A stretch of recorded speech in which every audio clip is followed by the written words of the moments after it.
आज हम इस्तेमाल करेंगे बोथ और नीदर का, दोनों में क्या फ़र्क है और कैसे इस्तेमाल होंगे।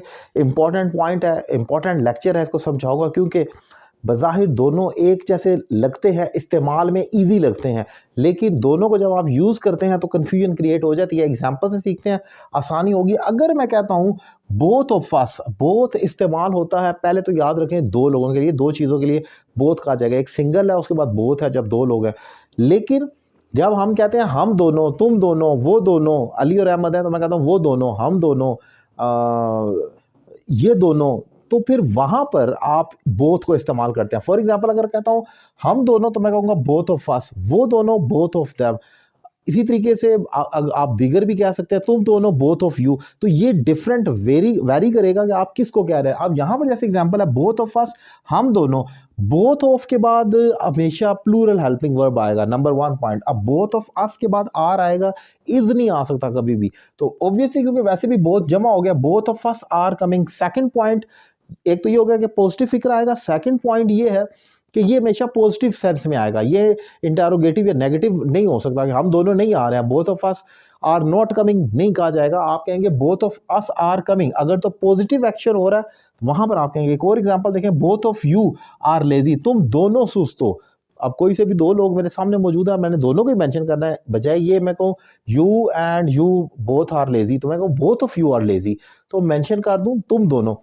लेकिन अगर आगे चलते हैं, हमने इनकार करना हो, तो वहां पर अगर मैंने कहना हो कि तुम दोनों में से कोई भी नहीं, अगर मैंने कहना है तो वहां मैं कहूंगा नीदर ऑफ यू। अब नेगेटिव में नीदर आएगा, नीदर ऑफ अस, हम दोनों में से कोई भी नहीं, neither of us is coming.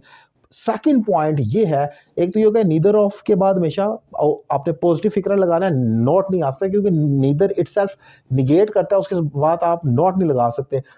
Second point ये है कि नीदर ऑफ अस के बाद हमेशा सिंगुलर आएगा, बेशक वो दो लोगों की बात हो रही है। नीदर ऑफ अस, हम दोनों में से कोई भी नहीं, लेकिन हम ज्यादा लोग हैं, लेकिन उन उसमें आपने हेल्पिंग वर्ब सिंगुलर डालना है। Neither of us is coming. एक और एग्जांपल देखें, नीदर ऑफ देम, उन दोनों में से कोई भी नहीं, वाज अवेयर ऑफ इट, उन दोनों में से या उन सारों में से कोई भी अवेयर नहीं था इस सिचुएशन के हवाले से। तो ये इंपॉर्टेंट पॉइंट है, नीदर ऑफ देम के बाद या अस के बाद या कुछ भी है, हेल्पिंग वर्ब सिंगुलर लिया जाएगा। This is the very important point. और फिर नीदर, जैसे कि नीदर नॉर होता है, ना तो ना ही, वो हमेशा पॉजिटिव सेंस में आता है, नेगेटिव नहीं हो सकता। सबसे बड़ा ब्लंडर यही हो सकता है आप नीदर के बाद नॉट लगा दें, इटसेल्फ ये निगेट कर रहा है, आप ये कर नहीं सकते। तो एक एग्जांपल टेस्ट के लिए आपके सामने छोड़कर जा रहा हूं, उसकी इंग्लिश आपने बतानी है ताकि पता लगे आपको कंसेप्ट क्लियर हुआ है कि नहीं। तुम दोनों में से कोई भी आज मुझसे बात नहीं करेगा, तुम दोनों में से कोई भी आज मुझसे बात नहीं करेगा, इसकी क्या इंग्लिश होगी कमेंट बॉक्स में लिख दें। और ऑनलाइन क्लासेस के लिए मेरा नंबर आपके सामने स्क्रीन पर मौजूद है। Thank you very much.